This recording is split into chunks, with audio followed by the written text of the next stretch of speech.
All right, we're gonna do a project wrap up. So I'm Donny, this is Andy. The project is done. So when Andy and I met months ago, just, I explained to him what I was looking for. Andy, with Suite Additions, knew how to help me create what I wanted, an income property in Scarborough, in Toronto. Now, Andy, I know that we talked about this. It's difficult to try and get a cash flow property in Toronto as an investor. Yeah, you're absolutely right. And the perception is that if you're going to be investing in Toronto, all you're doing is banking on appreciation. Most of my clients, quite honestly, invest outside of Toronto. So places like Hamilton, Oshawa, Barrie, Kitchener, sort of the cities where people expect that the prices obviously are going to be lower for the real estate, but you're going to get higher cash flow. Okay. So obviously, you've proven that that's not necessarily the case. Yeah. So with this property here, the results are in, right? Yeah. We went by the letter of the law, code. We created a legal secondary suite, and that was, had many reasons why. Like, one, I wanted a safe, clean home for the tenant, but also I didn't want to get that call from the neighbor or the inspector saying, "Hey, by the way, what's happening downstairs?" Right? So we mitigated that. All in, we had some issues downstairs for sure as part of the planning. Yeah. So you can see the property here. This is a semi-detached home, and one of the big things with a basement suite is the windows. So you need windows for escape. You need windows for natural ventilation. You need windows for natural lighting.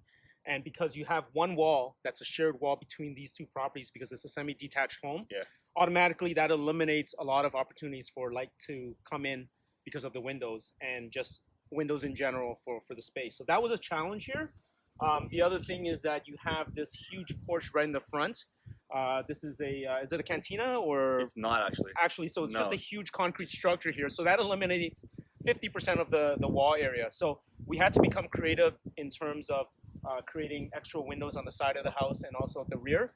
So that was one of the challenges that we had designing. But we made it work.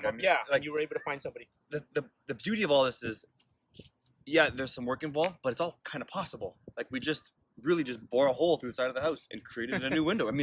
There wasn't a problem that money couldn't fix, and we stayed on budget, we stayed on track, and we did what we needed to do to make it happen. So basement is all set, it's clean, house is fully rented, and it's bringing in a nice number. It's bringing in $4,500 in gross rental income. That's pretty amazing. We're pretty happy with the whole project. So anyways, we're making some headway on this type of product. Andy, I want to do more and more of these with you. So I'm looking forward to involving Suite Additions. Keep them coming. Yeah, it's good. It was a lot of fun making it for sure. It's bittersweet that it's like that we're done, because I'll miss driving by here. But I'm glad that it all worked out and we made it happen. No, I'm very impressed with the numbers. Do you want to share some of the initial numbers in terms of the cost to purchase as well as rentals? No doubt we bought well. I'm working with an amazing realtor, Blaine, who is holding the camera. And Blaine found this home. Say hi, Blaine.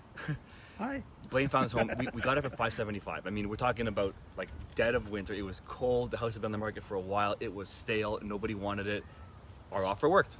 All in, the renovation took me up just under $100,000. So I'm in it for a total of $675.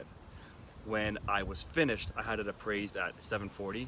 Though I know it would sell for more in the open market, $740 what I got appraised at.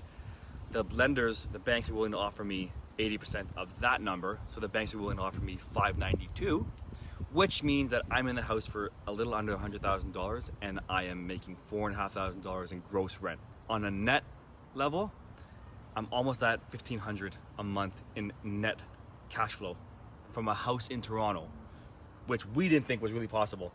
Right. But this is fact. Yeah, I just have one question. Yeah. So a lot of times when I'm giving cash flow numbers to a lot of investors who are thinking about purchasing, they would take funds, say, from a home equity line of credit, and they would use that for the down payment as well as for renovations. And obviously, with a home equity line of credit, you have to pay the interest on that. Of course, yeah. So when I tell people the numbers, usually that also accounts for the interest payments.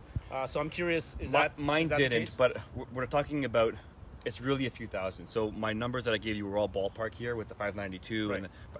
so there's a little bit of error on both sides. It kind of evens out to be very close to what I just described. Okay. I might be out another 5,000, 6,000 on top of that, Right. in the interest payments to the HELOC. Okay. But that really doesn't change how I do this investment at all. I would Yeah. do this 100 times over if I could. Yeah, absolutely. Yeah. Those numbers are great. So we did it. Yeah, congratulations. Bro, That was a little awkward, but maybe.